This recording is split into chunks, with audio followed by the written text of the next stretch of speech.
नमः शिवाय। हर हर महादेव। दोस्तों, हमारे देश के हर कोने पे भगवान भोलेनाथ के मंदिर विश्व प्रख्यात हैं और हर मंदिर के साथ कोई ना कोई रहस्य अवश्य छिपा हुआ है। आज मैं आपके लिए एक ऐसे ही मंदिर की कथा लेकर आई हूँ जो कि बिहार में स्थित मधुबनी जिले के भवानीपुर गांव में है, जो उगना महादेव के मंदिर से जाना जाता है।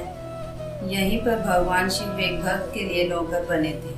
सन 1352 में जन्मे महाकवि विद्यापति भारतीय साहित्य की भक्ति परंपरा के प्रमुख स्तंभों में से एक और मैथिली के सर्वोपरि कवि के रूप में जाने जाते हैं। भगवान शिव के बहुत बड़े भक्त थे। उन्होंने शिव भक्ति पर अनेक गीतों की रचना भी की। पौराणिक कथाओं के अनुसार भोलेनाथ विद्यापति की भक्ति व रचनाओं से बेहद ही प्रसन्न थे। एक दिन भगवान शिव की उनके घर नौकर बनने की बहुत इच्छा हुई, जिसके बाद वे एक साधारण व्यक्ति के वेश में कवि विद्यापति के घर पहुंचे व उन्होंने नौकरी की इच्छा जाहिर की। कवि विद्यापति की आर्थिक स्थिति ठीक न होने के कारण उन्होंने उगना अर्थात भगवान शिव को नौकरी पर रखने से मना कर दिया था, लेकिन शिव ने उन्हें सिर्फ 2 वक्त के भोजन पर रखने के लिए तैयार कर लिया। एक दिन विद्यापति राजा के दरबार में जा रहे थे। उगना भी उनके साथ चल दिया।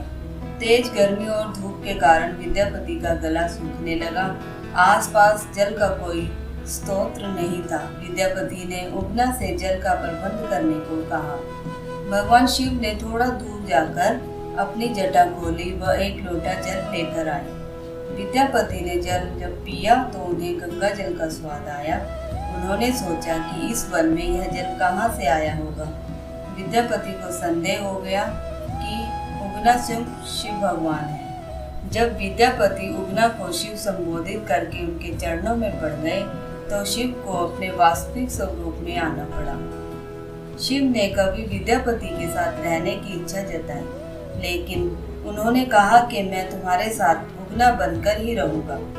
मेरा वास्तविक परिचय किसी को भी मत बताना। विद्यापति ने भगवान शिव की शर्त मान ली, लेकिन एक दिन उगना द्वारा किसी गलती पर कवि की पत्नी उन्हें चूल्हे की जलती लकड़ी से पीटने लगी। उसी समय विद्यापति भी वहां आए और उनके मुंह से निकल गया कि ये साक्षात शिव भगवान हैं, तुम इन्हें लकड़ी से कैसे मार रही हो। जैसे विद्यापति के मुख से ये बात निकली, शिव जी अंतर ध्यान हो गए। अपनी भूल का पछतावा करता विद्यापति पागलों की तरह वनों में शिव को पुकारने लगे। अपने प्रिय भक्त की ऐसी दशा देखकर भगवान उनके समक्ष प्रकट हो गए और उन्हें समझाया कि मैं अब तुम्हारे साथ नहीं रह सकता, परंतु उगना के रूप में जो तुम्हारे साथ रहा उसके प्रतीक चिन्ह के रूप में अब मैं शिवलिंग के रूप में तुम्हारे पास विराजमान रहूंगा। उसके बाद उस स्थान पर शिवलिंग प्रकट हो गया। उगना महादेव का प्रसिद्ध मंदिर वर्तमान में मधुबनी जिला में भवानीपुर गांव में स्थित है। उगना महादेव मंदिर के गर्भगृह में जाने के लिए 6 सीढ़ियां नीचे उतरनी पड़ती हैं, ठीक वैसे जैसे उज्जैन के महाकाल मंदिर में शिवलिंग तक पहुंचने के लिए 6 सीढ़ियां उतरनी पड़ती हैं। उगना महादेव के बारे में कहा जाता है कि ये स्वयंभू शिवलिंग है। यह शिवलिंग आधार तल से 5 फुट नीचे है। महाकृष्ण पक्ष में आने वाला नरक निवारण चतुर्दशी मंदिर का प्रमुख त्योहार भी है। वर्तमान उगना महादेव मंदिर 1932 में निर्मित बताया जाता है।